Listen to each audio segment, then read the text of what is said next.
fellas, welcome back. Today is very exciting because I am sharing with you, in my opinion, my humble opinion, the perfect stoner movie. Now, you might hear that and think, stoner movie and perfect in the same sentence. These two things do not go hand in hand.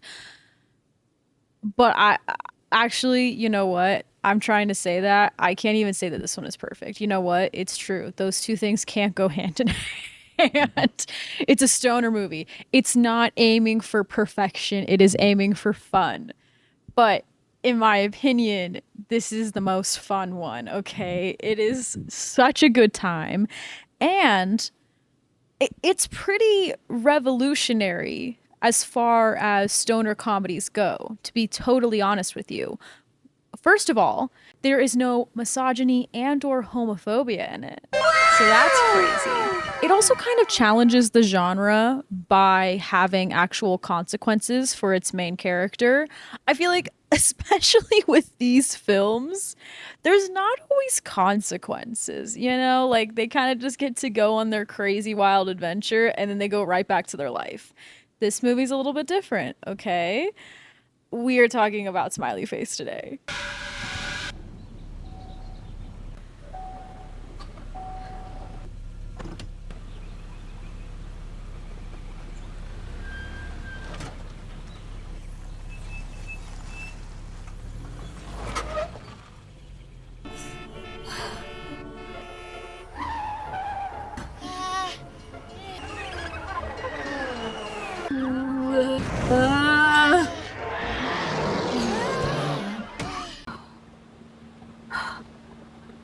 Whoa.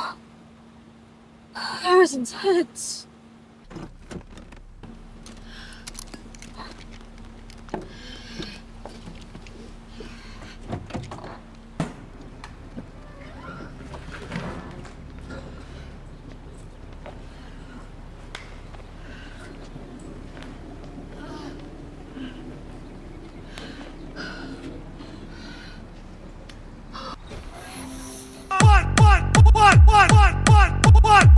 I love this film so much. I first discovered it back during COVID. So it was kind of the perfect time to discover it because this movie is about being kind of aimless and maybe a little lazy in your young adult years, so like your early 20s. And that was me. You know, I moved back in with my parents during COVID. I moved back in with my parents. I was truly doing nothing with my life. I was pretending like I was in school. I mean, I was in school, but you know, it was online school. That's not really real. So I was truly just doing nothing. Like every day was just I felt so unproductive.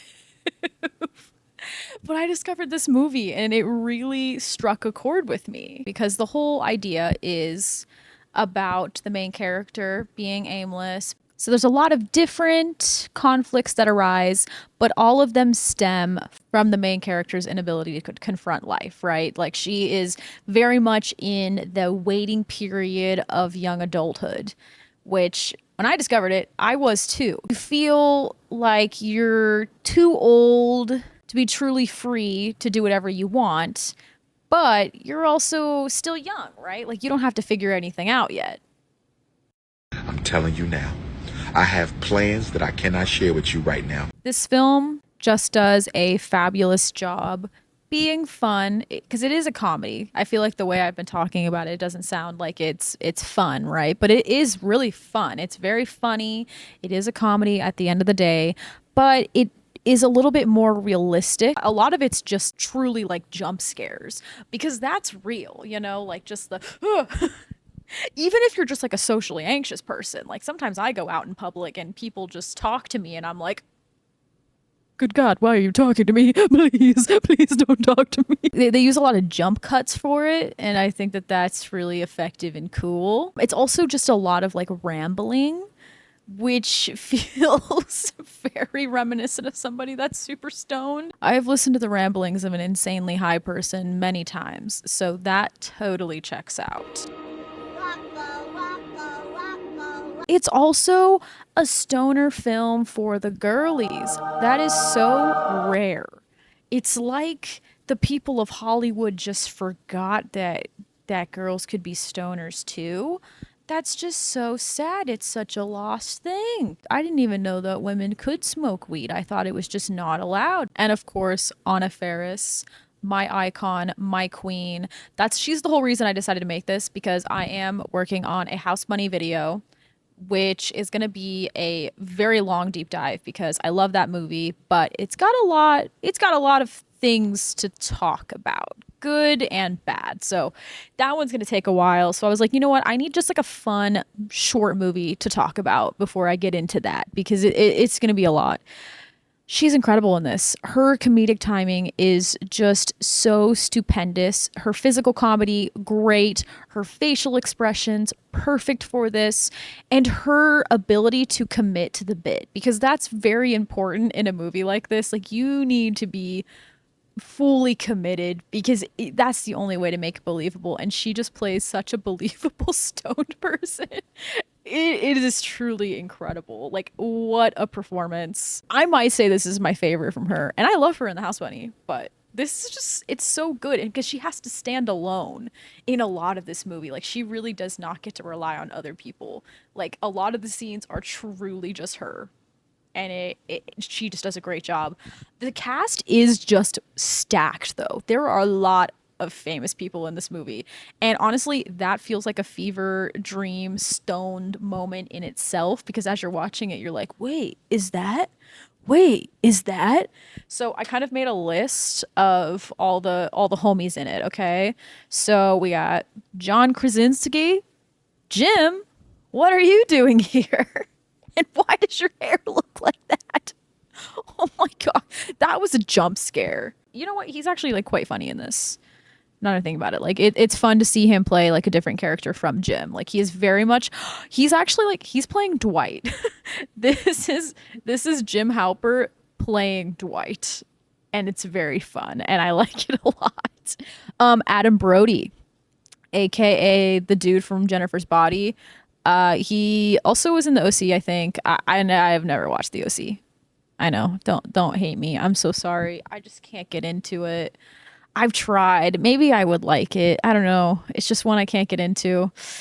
Yeah, but Jennifer's Body. We do have a Glee reunion. So Emma Pillsbury, aka Jama Mays, and Sue Sylvester herself, Jane Lynch. They are in this movie, and of course, they just do a great job. Emma Pillsbury doesn't really do a lot, but Jane Lynch's character does have like a moment, and it's great. Okay, John Cho, aka Spike, aka also he's from Harold and Kumar. You know, like a classic stoner movie. That was really cool. And he was also Spike Spiegel though in the live action, which, you know what, maybe wasn't great, but I think he was good in it, okay? And I'm a huge Spike fan. Danny Trejo's also in this. Roscoe Lee Brown is the narrator, iconic. Ben Falcoon, Carrot Top is in it. I mean, it just keeps going on. Like, it's crazy. There's other people. It's just so many, okay? The movie itself came out in 2007. It was directed and co-produced by Greg Araki and written by Dylan Haggerty. It had disappointing box office. I can't lie. I think it was only open for like one weekend. It really didn't do great. This is very much a movie that I think is kind of a hidden gem. You know, it never really had its glory day in the hot sun like it deserves. It honestly has usually pretty good reviews though. Like on Amazon, it's like really, it's rated really high. Like, I think that people that find it appreciate it, you know? Like, so that's why I'm making this. I need more people to find this movie and appreciate it, because it is genuinely, it is so good, okay? It just really deserves the love. Okay, I've talked about all the exciting things about this movie, but I do have a little bit of a jump scare warning. In addition to the amazing cast, we also have Danny Masterson. Danny Masterson. Yeah, Danny Masterson is this in this. But he does kind of play the ideal role in this. Let me explain. He just plays like a real fucking weirdo, you know? Literally a skull fucker. And I just have to say, if there's going to be any role that I will be forced to watch him in, I accept that as it. That is all he deserves, is to be a weird freaking skull fucker.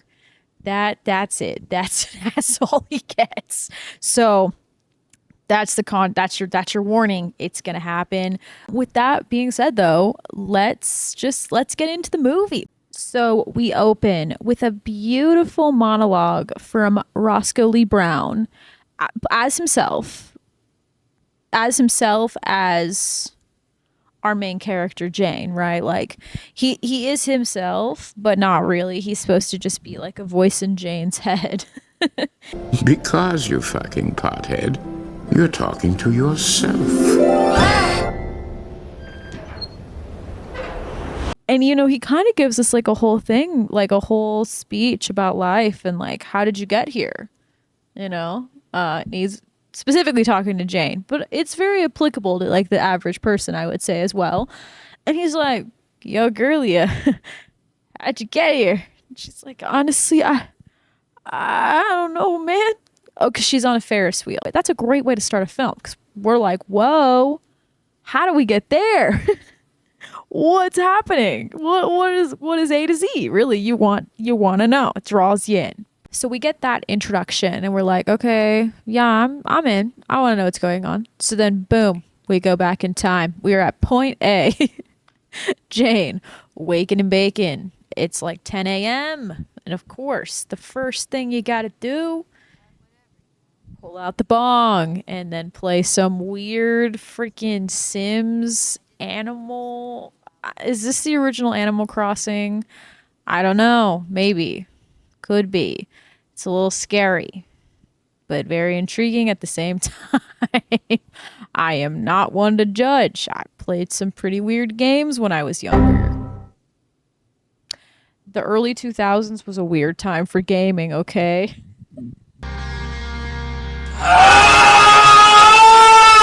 Ooh.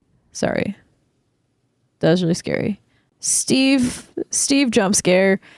Yeah. It's okay. It's okay. He can't hurt us. He can't hurt us. What the fuck?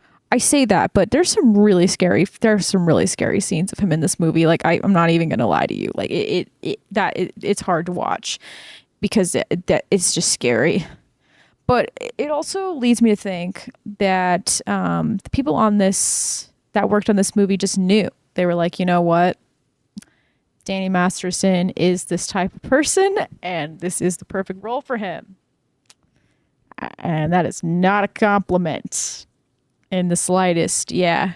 He really is just on the screen every time to be freaking creepy and scary. He is a menace. Also, it's crazy that he's the second one listed in the like intro sequence because like he really does nothing. Like it's just like he like kind of looms, but he's just like not essential to the plot in the slightest. Oh, but speaking of the intro, it's incredible. It's so beautiful. It's wacky, goofy. I love animation. Animation is my passion. Oh yeah. Okay, back to Steve. Steve is Jane's roommate. Very weird, very creepy. He big sci-fi guy. That doesn't make him creepy. It's just what he chooses to do and be that does that. Sci-fi's great. You know what? I'm not going to knock sci-fi. I fuck with some sci-fi, okay? But the way Steve does it is wrong. It's bad. But anyways, he made some cupcakes for his sci-fi convention. He explicitly writes, Jane, don't touch these. Okay? And Jane's like, okay. But what if I have a plan? Something about Jane is she is going to have a plan. are these plans good? Then chickaboola, bibbidi bobbidi. No, they're not bad. It's just a matter of her ability to execute a plan. That is where the problem arises. She doesn't really have the ability to, okay? But she does have a plan, and that is that she is going to eat these cupcakes and then just bake more. Easy peasy, right? Like, that's not a big deal. So boom, she chows down. She eats all the cupcakes. Right. And something weird happens. She doesn't feel too well.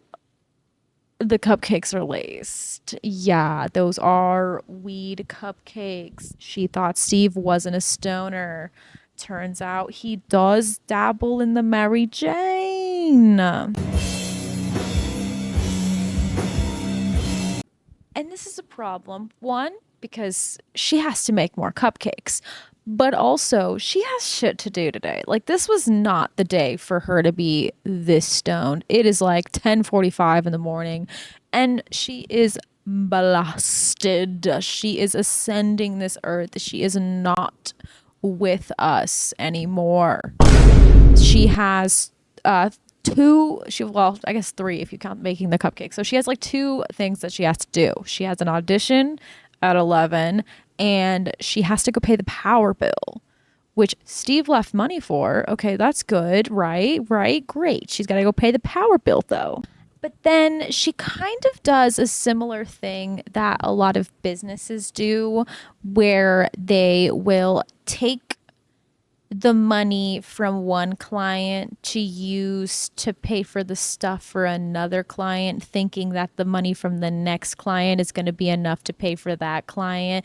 But then they take more money from the next client, and then they say that that's going to be enough to pay the other client. You know, that kind of business practice. And then they go under because, you know, if just one thing gets messed up, then nobody ends up getting paid.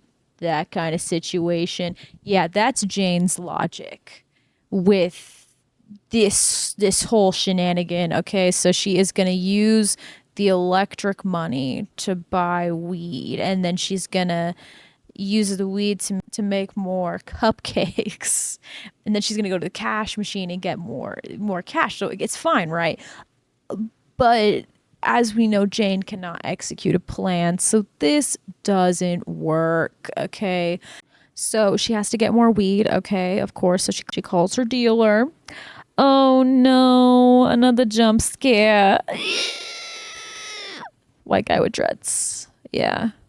Honestly, that I think that's just a part of all of these movies, like early 2000s movies. Like, why do we have to see it all the time? I don't want to see it, okay? I don't need it, all right?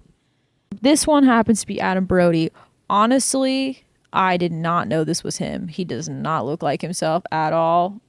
Yeah, so he's just kind of going off, doing his, it's the classic stoner guy thing where they feel very self-actualized and that they know the secrets of the universe, essentially. And he's talking about capitalism and how it's connected to the weed industry, specifically himself as a small business owner, of course. Then she doesn't have enough money to pay him, even with the electric money.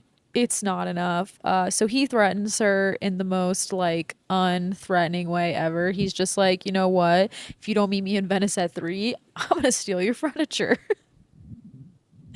And she's like, what? Not my furniture. Don't do it to me. I beg honestly, you. like, I would be able to do that too. I like my furniture. Then my girl goes Walter White and starts to cook.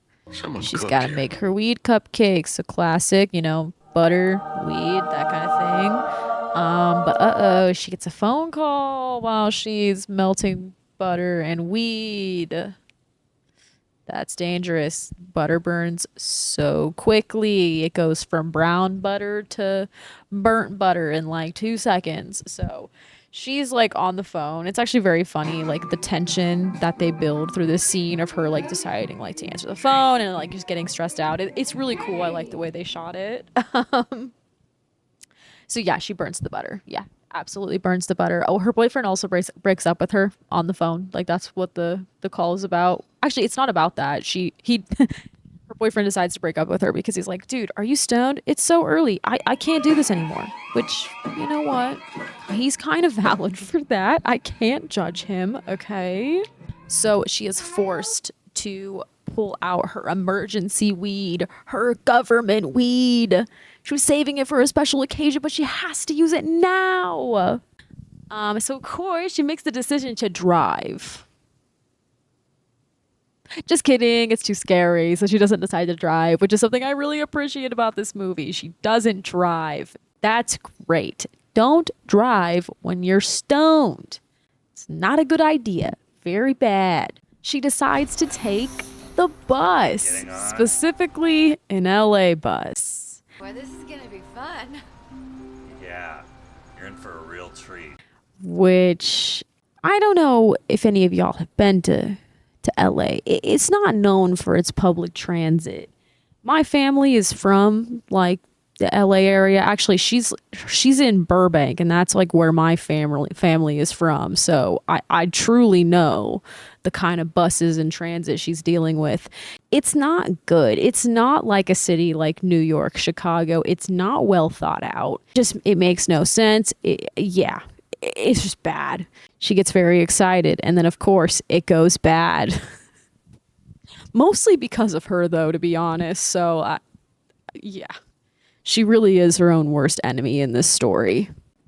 Okay, boom. Then she hits the cash machine because she's got to get the cash. Oh, she is broke as shit. Why? Because she spent $999.99 on a bed. But what does she remember? Her drug dealer's gonna take her furniture, not the bed. Not my bed, not my sweet beloved bed. But that's okay. We're still gonna move on. Jane's plan is still going strong. Okay, we can make it to the audition still. She gets to the audition. Something I love. She walks in, and there's a huge, let's just say, huge difference between her and everyone else auditioning. Everyone else is dressed very nicely. They're done up. My girl shows up in her hand-doodled jeans and a hoodie, stoned out of her mind. And you know what? I love the confidence. I really do. Because sometimes the casting directors are looking for that it factor, something different. We also get Emma Pillsbury. Woohoo! She doesn't do a lot besides look like a little deer in headlights. So that's exciting. Then we get to the audition, and guess who's in charge of casting? Sue Sylvester. People should know who I am. She pushes Jane down a flight of stairs. Is this the things that I get for putting you bitches on? Classic Sue.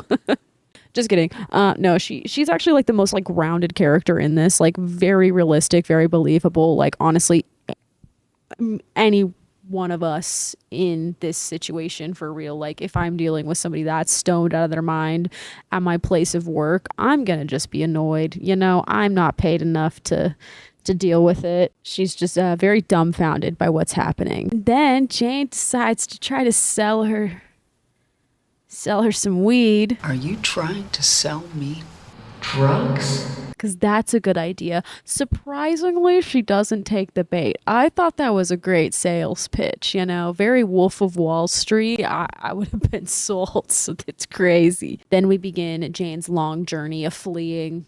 She got to flee the LAPD. It's very bad out there. Guys, I was just kidding. And unfortunately, in the process, she does have to flush the government weed. R.I.P. the government weed. But then she's like, damn, I really got to go to my next bullet point. She has not really successfully done any of her bullet points, but she is going to keep on trucking. Moving on. Got to get to Venice. So she's like, let me call my friends.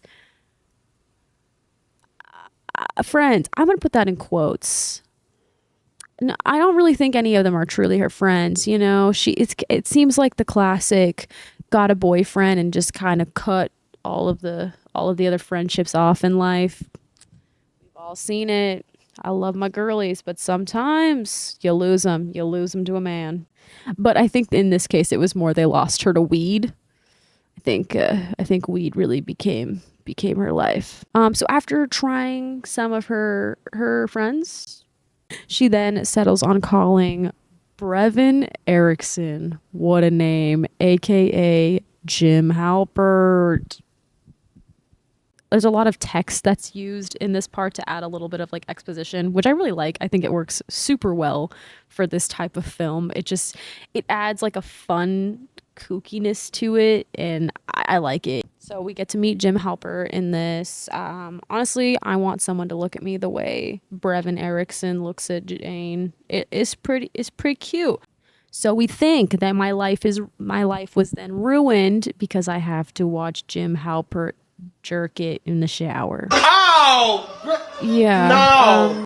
Not something I ever wanted, but yeah. All right, moving on. Then they go to the dentist. Yay. Bevan is on it with the dental hygiene.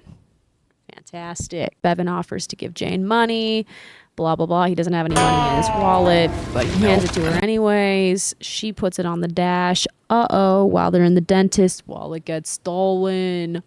Uh-oh. There's also some sequences in the dental office that are very funny of Jane just like being high and like being bored. I liked that a lot. Oh, thank fucking God! This has been the longest, dullest, most uncomfortable thing I can remember ever doing. I like the way that those were shot a lot. Just a lot of, what the fuck? Then they're outside. They're talking to a cop because, you know, wallet was stolen.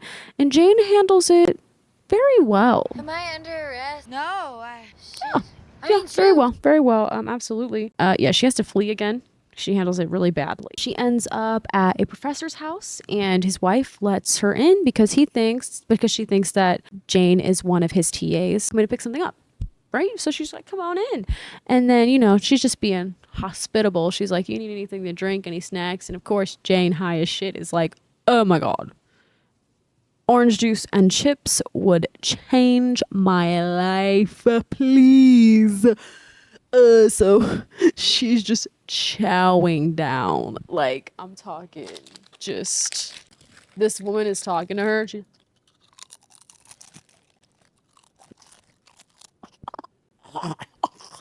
I feel like I had to demonstrate. I could have just inserted the clip. I regret this decision. Okay, moving on. Jane is just weird. She's just weird while talking to this poor woman. There is a beautiful scene that so it starts with a piece of corn in a frame, and then Jane's like, wow, that's actually very meta. What if this corn is to represent corn chips? And having a corn in a frame is like, man, I love corn chips. Then it goes into a whole thing about having framed lasagna to show that you love Garfield. Oh, it's really stupid, but I love it. Then, this is just so fucking ridiculous. Okay, so the woman's like, okay, well, I'm glad you enjoyed your snack. Here's what you came for. A first edition of the Communist Manifesto. Right. Of course, that's exactly what Jane came for. And instead of questioning this, she takes it and leaves. Once again, she is on the run. We're going to take a brief intermission to talk about the introduction of the Communist Manifesto.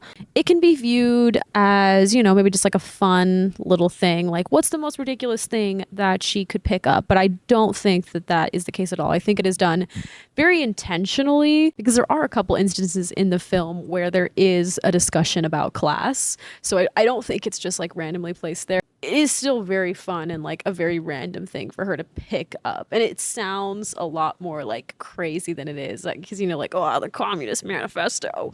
But, you know, it really talks about the working class eventually rising up and going against the bourgeoisie or the upper class. And that's kind of something that Jane talks about throughout. You know, like, so she's got passions, right? And maybe it stems from her seeping up wisdom from the Communist Manifesto. I don't know. I think it is really just a fun thing that adds some more layers to Jane's character. Like, yes, she's a pothead, but she has depth. She really does care about class equality. The widening of the middle class is very, very scary to her, okay? Once again, she has to flee, of course, runs into a random apartment building and proceeds to just be such a little weirdo. Like, I can't defend her because she really is just a problem, okay? Like, she just freaks out this guy, and I want to call him a Karen, but I can't because she was being really weird, okay? So he calls the cops. Once again, she's got to flee. Fleeing again. But she finds a magical truck that just so happens to be going to Venice. I like the animation in this part too. Yeah, once again, we've got words and arrows kind of showing us her thought process, which is very fun. She hops on in, decides to create a new plan. Number 1, Hempfest. Number 2, please, Steve, don't steal my bed. Wait, not Steve. What's the drug dealer's name?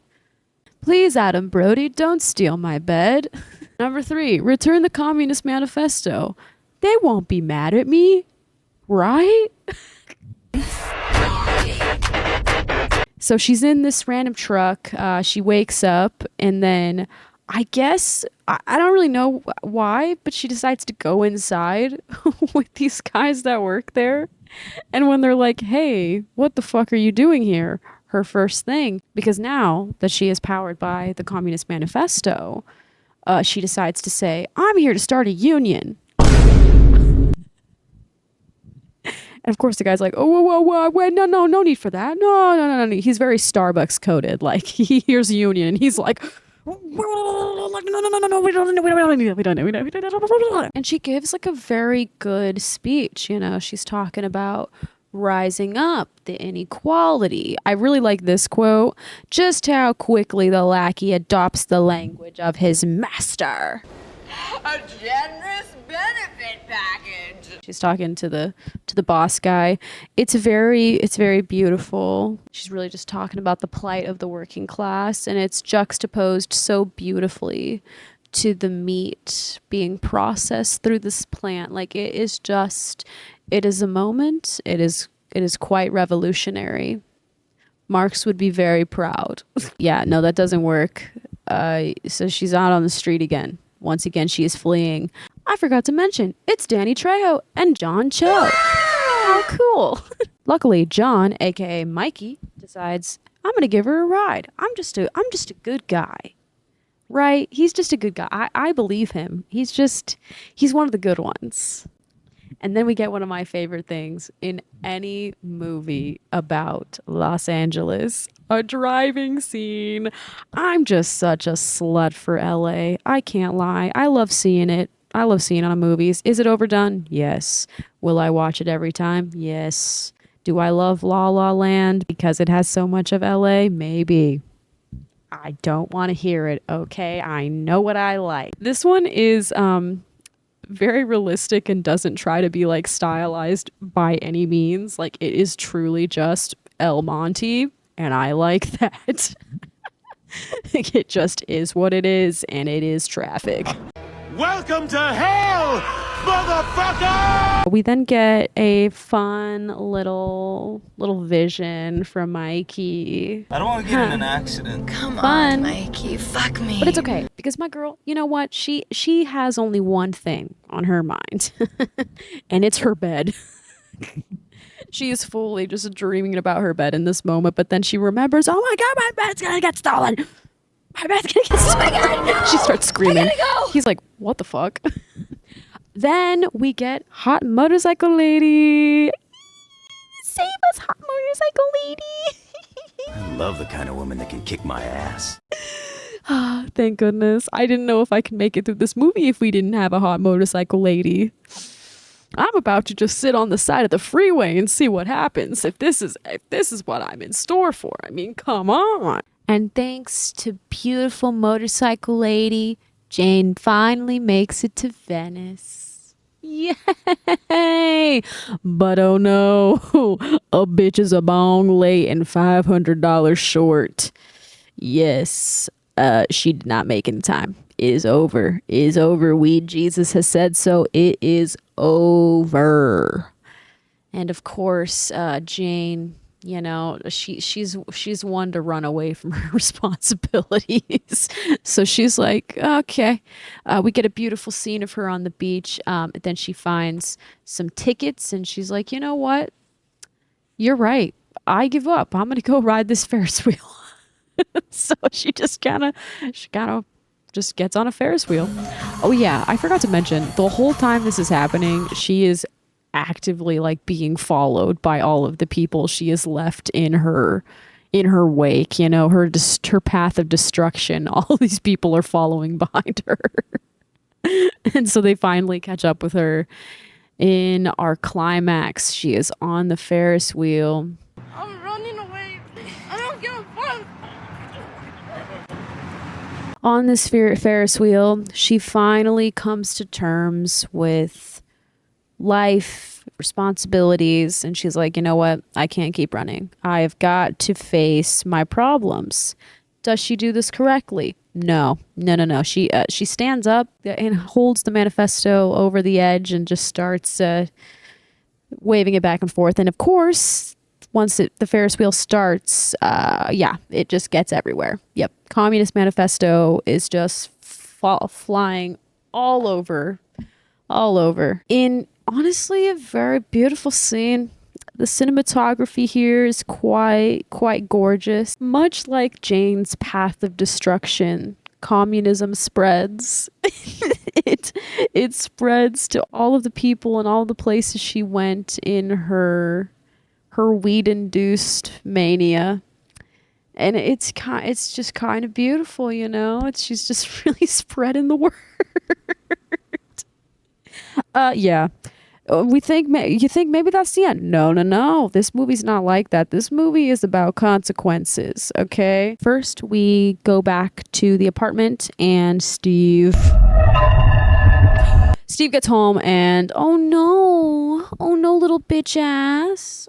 All his furniture was stolen, and I think that that's beautiful, and it's what he deserves. Actually, he deserves more than that, but I'll take that for this film. Okay, and then how does our hero end the film? Does she solve all of her problems by facing life finally? No, unfortunately, it's too late for her. Jane is arrested and convicted of grand larceny and destruction of property. 5 years suspended sentence and 1,500 hours of community service. The end. Well, Brevin, it sure has been a fucking day, huh? Fun, right? Like, it is a fever dream, but in the end, there are still consequences. It is just a lot more grounded. I think this movie is so fun if you're stoned, if you're not stoned. We actually get a stoner chick movie, which is so cool. There's not a lot of them, and I'm glad that this one we have is good. Very thankful for that.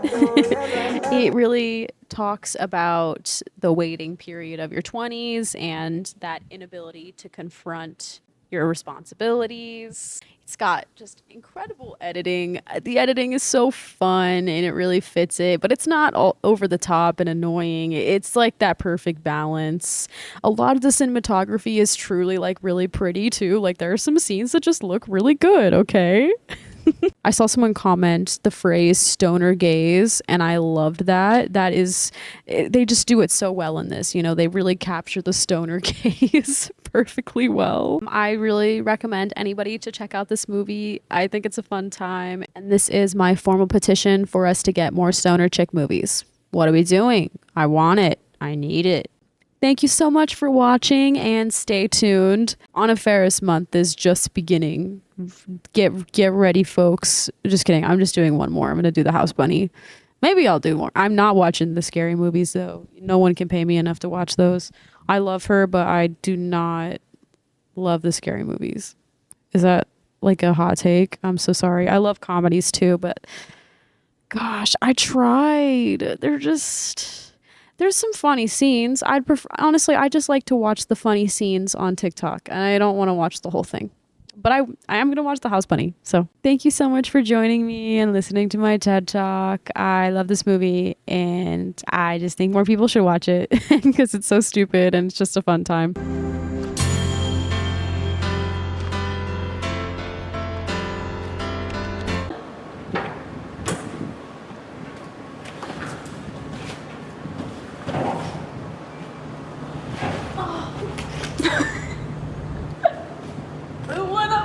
ass. One.